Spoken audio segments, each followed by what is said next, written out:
Assalamualaikum warahmatullahi wabarakatuh. Perkenalkan, nama saya Eli Anissa Fiana, NIM E 2018-2072. Di sini saya akan sedikit menjelaskan dan juga memaparkan tentang ekonomi sektor tertutup tanpa kebijakan pemerintah atau juga bisa disebut dengan ekonomi dua sektor.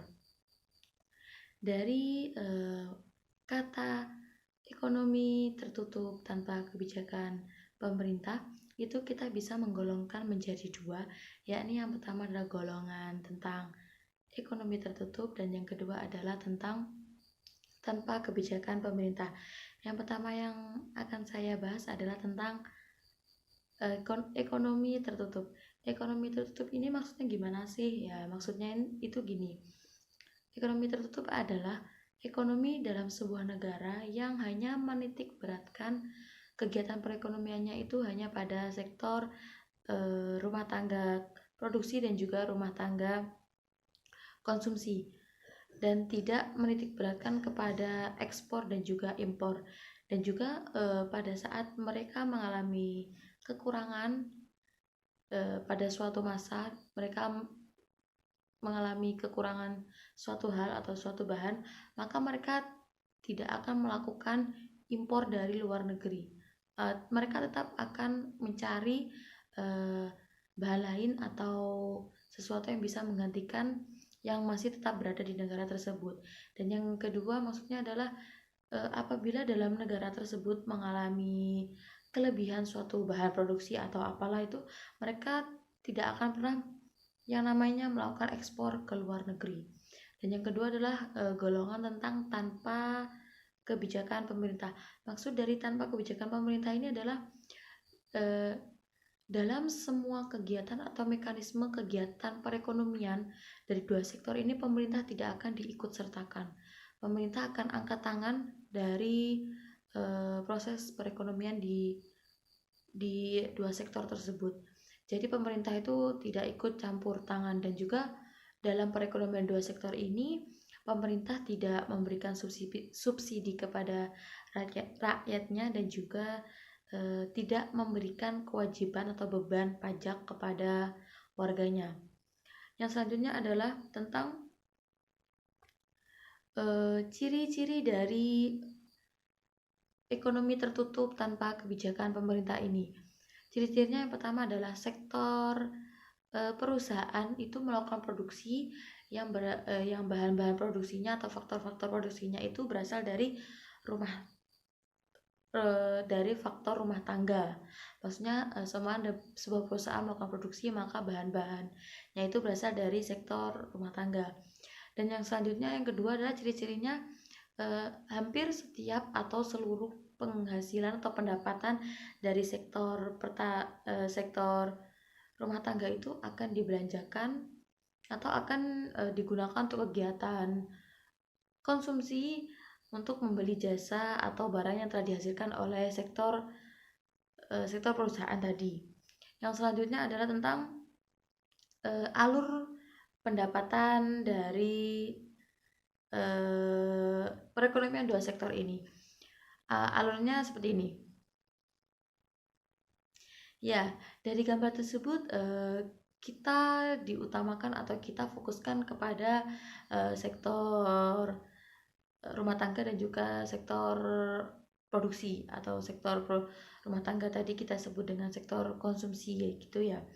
Yang pertama itu adalah sektor rumah tangga atau sektor konsumsi ini akan menyediakan faktor-faktor produksi. Salah satu contohnya adalah modal, tanah, dan juga tenaga kerja.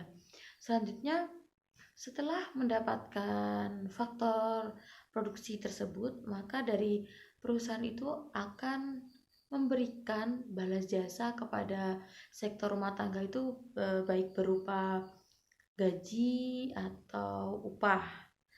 Dan setelah mendapatkan gaji atau upah, maka sektor rumah tangga itu akan melakukan kegiatan konsumsi atau pembelanjaan. Maka yang dilakukan oleh sektor rumah tangga ini akan melakukan pembelanjaan kepada sektor perusahaan dengan membeli barang atau jasa yang telah dihasilkan oleh perusahaan tersebut. Dan tugas dari sektor perusahaan selanjutnya adalah menjual barang-barang yang telah dihasilkan atau telah dibuat oleh perusahaan itu sendiri. Maka alurnya adalah tetap berputar antara sektor produksi dan juga sektor konsumsi.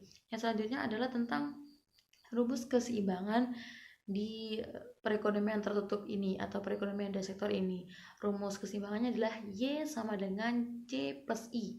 Y itu sendiri berarti adalah pendapatan, sedangkan C itu konsumsi, dan I itu adalah investasi. Jadi pendapatan itu Y tadi akan dihasilkan dari rumus C atau konsumsi ditambah dengan investasi.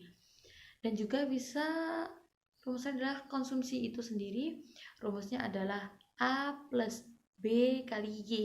Maksudnya A ini sendiri memiliki arti konsumsi yang tidak tergantung dengan pendapatan.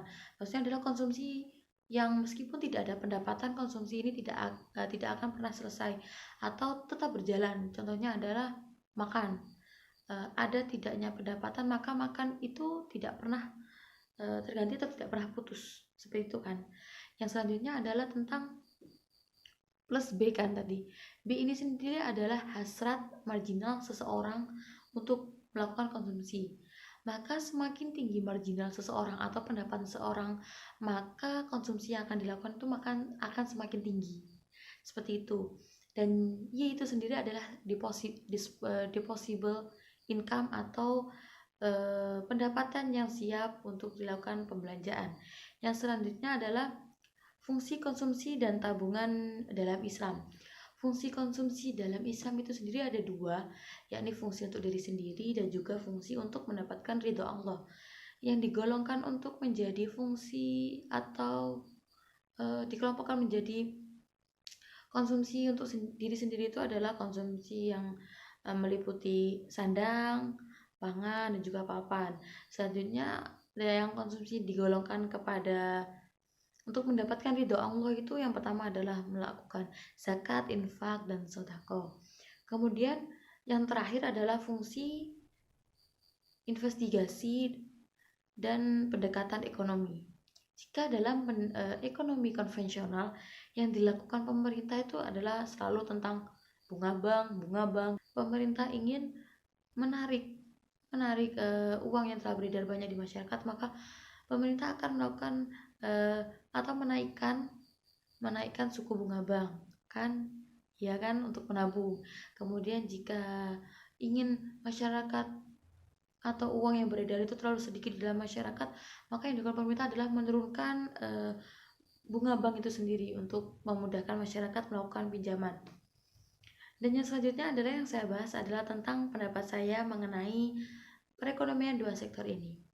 Menurut saya, apabila perekonomian dua sektor ini sampai diterapkan dalam atau di sebuah negara, jawabannya adalah ketidakmungkinan atau tidak mungkin. That's very possible, okay?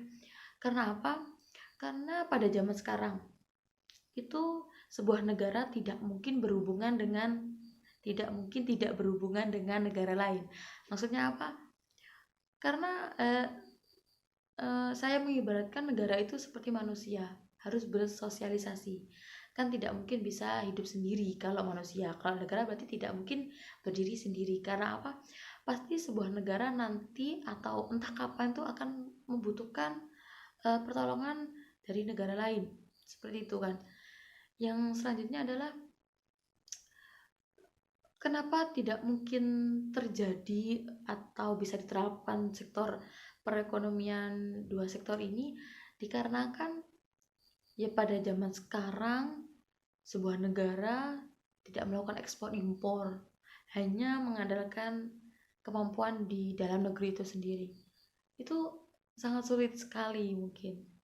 Ya kalau mungkin di Indonesia maybe bisa lah ya, karena sumber daya alamnya di Indonesia itu kan melimpah rupa banget. Mungkin masih bisa mungkin. Tapi kalau di luar negeri gitu, semuanya yang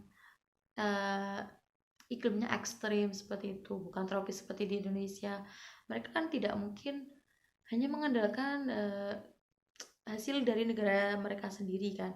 Tidak mungkin itu terjadi karena pasti mereka mungkin akan membutuhkan sesuatu hal yang tidak bisa dibentuk atau diciptakan di negaranya sendiri seperti itu. Dan yang kedua, zaman sekarang atau pada saat ini bumi atau dunia sedang dilanda dengan musibah berat sekali, yakni COVID-19. Semua tahu lah ya. Jadi tidak mungkin di sebuah negara, apalagi negara yang telah terjangkit virus ini, tidak membutuhkan negara lain. Itu that's very impossible, oke? Karena apa? Begini, di Indonesia saja contohnya, di negara saya sendiri belum menemukan obat. Maka yang dilakukan adalah kemarin kan Pak Jokowi aja sendiri mengimpor obatnya dari luar negeri. Itu salah satu contoh yang kalau di sektor perekonomian, dua sektor tadi tidak mungkin terjadi kan yang namanya ekspor dan impor barang-barang seperti itu kan ya. Terus yang ketiga, hubungan antar negara satu dengan negara yang lain di era sekarang itu penting sekali. Karena apa? Pasti satu negara akan membutuhkan negara yang lain, dan juga itu masih dari segi ekonomi, belum lagi dari segi politiknya nanti seperti apa kalau seumpamanya satu negara itu nggak memiliki hubungan atau nggak punya relasi dari negara lain seperti itu ya. Sekian yang bisa saya jelaskan tentang ekonomi tertutup tanpa kebijakan pemerintah atau ekonomi dua sektor, dan pendapat saya tentang ekonomi tertutup tanpa kebijakan pemerintah. Sekian, wassalamualaikum warahmatullahi wabarakatuh.